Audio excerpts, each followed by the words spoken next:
Bonjour à tous. Dans cette vidéo, nous allons prendre le temps de discuter du syndrome coronarien aigu. Nous allons réviser les notions importantes à connaître pour bien préparer le concours de l'internat selon la réforme du second cycle, puisqu'il s'agit de l'item numéro 339 de l'EDN.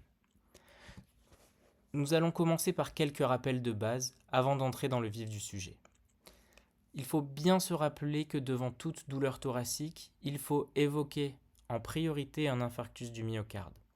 En préhospitalier, il ne faut pas hésiter à appeler le SAMU Centre 15, puisque la revascularisation est primordiale. C'est une urgence. Dès que possible, il faut réaliser un électrocardiogramme, 18 dérivations, que l'on doit répéter en cas de persistance des douleurs. Alors par définition, un infarctus du myocarde, ça correspond à la nécrose des cardiomyocytes qui est liée à une ischémie aiguë du myocarde. Cela se traduit de différentes manières. Cliniquement, le patient va avoir des douleurs thoraciques. À l'ECG, on va mettre en évidence certaines modifications typiques, comme on le reverra plus tard. L'échographie cardiaque mettra en évidence des anomalies de la cinétique. L'imagerie peut mettre en évidence une perte de substance myocardique.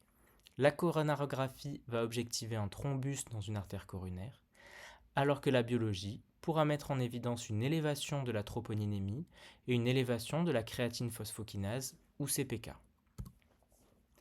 Classiquement, on a une classification physiopathologique de l'infarctus en 5 types.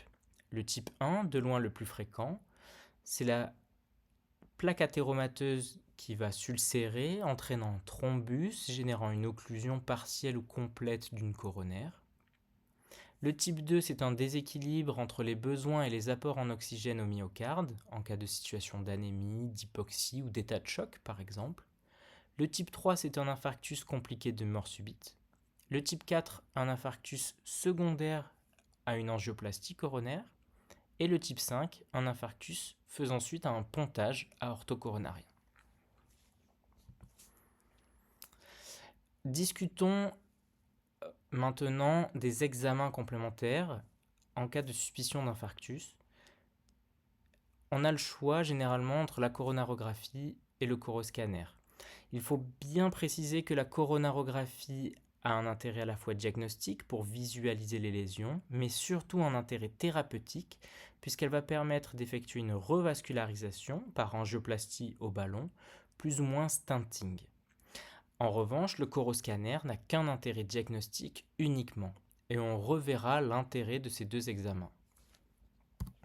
Enfin, quelle est la stratégie de revascularisation ? Quelles sont les possibilités ? Il en existe 3, dont on rediscutera les indications tout à l'heure.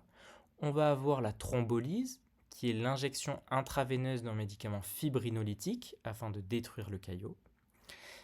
Il y a l'angioplastie coronaire percutanée, qui consiste à faire une coronarographie, puis au niveau de la lésion de gonfler en ballonnet pour permettre la revascularisation, et plus ou moins implanter un stent. Enfin, la troisième possibilité est de réaliser un pontage aortocoronarien qui correspond à faire une chirurgie cardiaque réalisant une anastomose entre une artère mammaire ou une veine saphène qui va être pontée en aval de la lésion coronaire pour vasculariser le muscle cardiaque après l'occlusion ou la sténose. Après ces considérations, voyons les cas particuliers. Qu'est-ce que l'angor stable ? Par définition, un angor stable, c'est une plaque d'athérome qui entraîne une sténose significative d'une artère coronaire, aboutissant à une inadéquation entre les besoins et les apports en oxygène du sang vers le myocarde. Cela se traduit à l'examen clinique par des douleurs typiquement à l'effort, qui sont identiques pour les mêmes efforts. Ces douleurs diminuent et s'arrêtent au repos, et elles sont sensibles à la trinitrine. L'examen clinique doit veiller à rechercher des signes d'insuffisance cardiaque, rechercher des signes de valvulopathie et rechercher d'autres atteintes vasculaires chez le patient. Quelle va être la prise en charge d'un angor stable ? Il faut introduire une antiagrégation plaquettaire par monothérapie, notamment l'aspirine, par exemple 75 mg par jour, ou le clopidogrel. En cas d'angioplastie, l'antiagrégation plaquettaire va être double pendant au moins 6 mois. Les statines à forte dose sont nécessaires. Il faut introduire également un médicament anti-angineux dont en première intention il s'agit du bêta-bloquant. Et si les bêta-bloquants sont contre-indiqués, on pourra mettre en place soit un inhibiteur calcique et ou un dérivé nitré.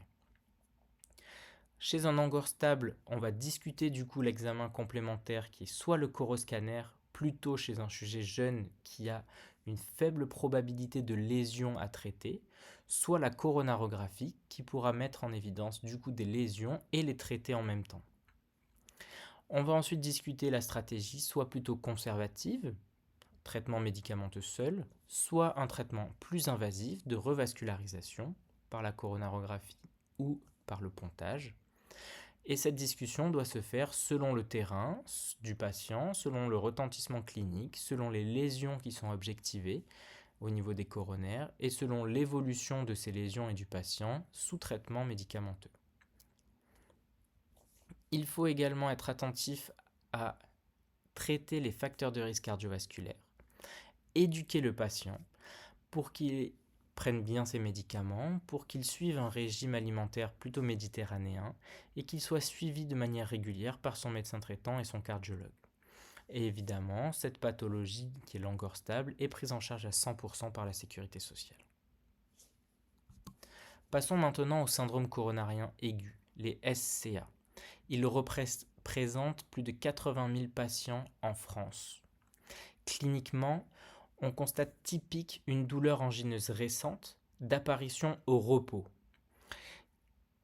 De manière plus atypique, notamment chez la femme, chez le patient diabétique, chez le sujet âgé, la douleur va se situer potentiellement dans la mâchoire, dans le bras gauche, au niveau de l'estomac, peut être également responsable de simples malaises, de nausées, de sueur, d'une altération de l'état général ou d'une dyspnée isolée.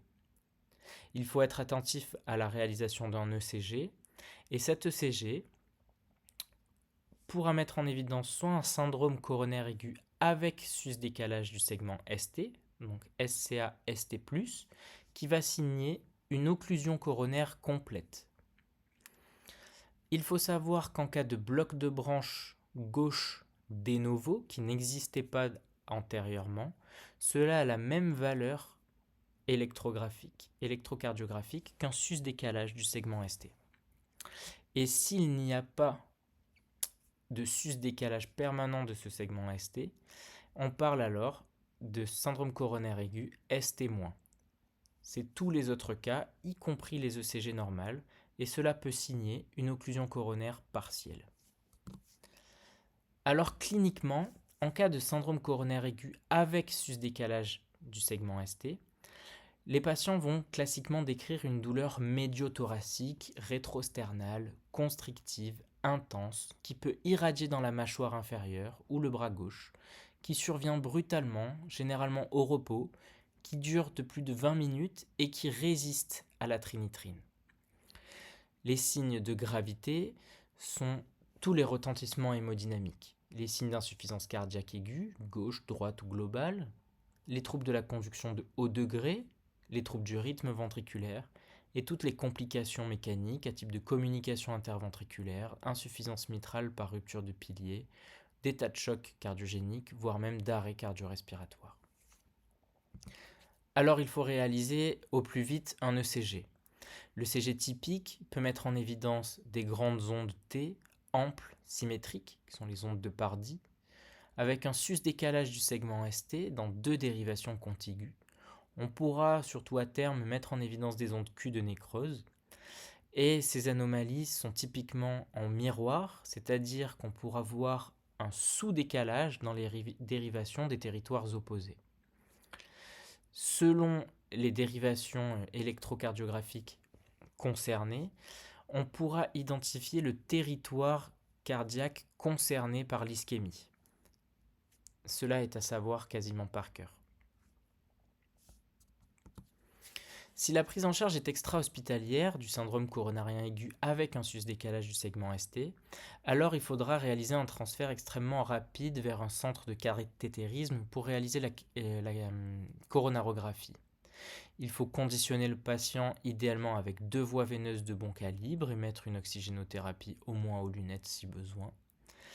Déjà dans le SAMU, il faut mettre une double antiagrégation plaquettaire, typiquement par aspirine, et en y associant un inhibiteur du P2Y12, typiquement le prasugrel, le ticagrelor ou le clopidogrel. On peut également instaurer un anticoagulant, notamment de l'HNF, à 70 à 100 unités par kilo. Des antalgiques en cas de douleur, sans hésiter à mettre de la morphine. Et enfin, il faut évaluer le délai entre le premier contact médical et la possibilité de réaliser cette coronarographie pour l'angioplastie. Et si elle est supérieure à 120 minutes, cette durée justifie l'administration d'une fibrinolyse intraveineuse. Alors, dans ce syndrome coronaire aigu avec sus-décalage du ST, la coronarographie, vous l'avez compris, est une urgence. Elle va permettre de désobstruer les coronaires par angioplastie percutanée, plus ou moins implantation d'un stent. Vous l'avez compris, l'urgence c'est la revascularisation. On ne va pas perdre de temps à doser la troponinémie. Par la suite, au cours du séjour hospitalier, il faut au moins pendant 3 jours surveiller le patient de manière scopée en unité de soins intensifs cardiologiques, en USIC. Introduire des statines à forte dose, introduire un médicament bêta-bloquant sauf en cas de contre-indication, introduire également un inhibiteur de l'enzyme de conversion de l'angiotensine, un IEC, et il faut également poursuivre la double antiagrégation plaquettaire, donc par aspirine, 75 à 100 mg par jour à vie, ainsi qu'un inhibiteur de P2Y12 pendant au moins un an. Évidemment, il est important d'informer et d'éduquer les patients. Par la suite, il est important de dépister et traiter les facteurs de risque cardiovasculaire, de rechercher d'autres atteintes athéromateuses. La prescription d'un arrêt de travail est généralement nécessaire pendant 1 mois. Pendant ce temps, cela permet d'optimiser la réadaptation cardiaque, puis d'instaurer un suivi entre le médecin traitant et le cardiologue. Et évidemment, comme pour l'angor stable, la prise en charge à 100% par la sécurité sociale est permise. Parlons maintenant des syndromes coronaires aigus sans sus-décalage du segment ST, donc les SCA, ST-. Cliniquement, la douleur survient également au repos de manière générale. Il peut s'agir aussi d'une douleur qui apparaît récemment à l'effort, un angor de novo, ou qui se majore pour des efforts moindres. On parle d'angor crescendo. Ces douleurs sont d'une durée brève, généralement inférieure à 20 minutes, et sont sensibles à la trinitrine. Comme on l'a dit tout à l'heure, l'ECG peut être parfaitement normal, ou il peut y avoir des anomalies systématisées. Un sous-décalage du segment ST, une onde T négative ou une onde T biphasique, etc. Dans ce cas-là, la stratégie diagnostique va faire intervenir le dosage de la troponinémie à H0, le plus précocement à l'apparition de cette douleur. Si la troponinémie est négative, on va répéter le dosage, et dans ce cas-là, on pourra la faire à 1 heure après H0 en cas de troponine ultrasensible ou à 3 heures en cas de troponine classique. Cela dépend donc du laboratoire. Et on parle de cycle de troponine pathologique si on constate une augmentation de plus de 30% entre 2 dosages. Donc, quelle est la prise en charge en cas de gravité dans syndrome coronaire aigu sans sus-décalage du ST ? Cela se rapproche à l'identique à la prise en charge du syndrome coronarien aigu avec sus-décalage du ST. Donc, c'est surtout en cas de persistance des douleurs ou de sous-décalage du segment ST, ou en cas de critères de gravité, comme on l'a dit, c'est-à-dire un choc cardiogénique, des troubles de conduction de haut degré, des troubles du rythme ventriculaire ou d'insuffisance cardiaque aiguë réfractaire.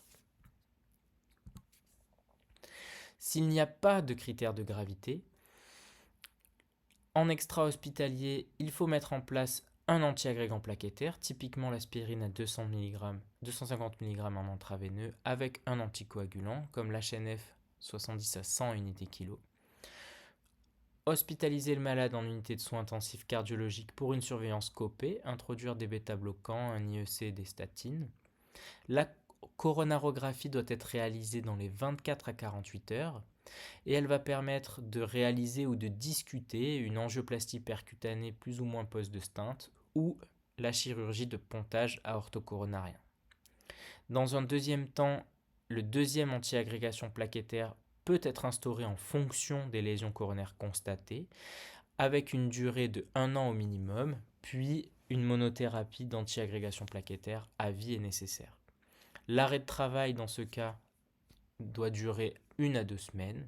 Le suivi doit être mis en place entre le médecin traitant et le cardiologue traitant. Et comme pour l'angor et le syndrome coronaire aigu ST+, la prise en charge doit être à 100% par la sécurité sociale. En conclusion, les syndromes coronariens aigus sont des pathologies fréquentes qui peuvent être graves, voire même mortelles.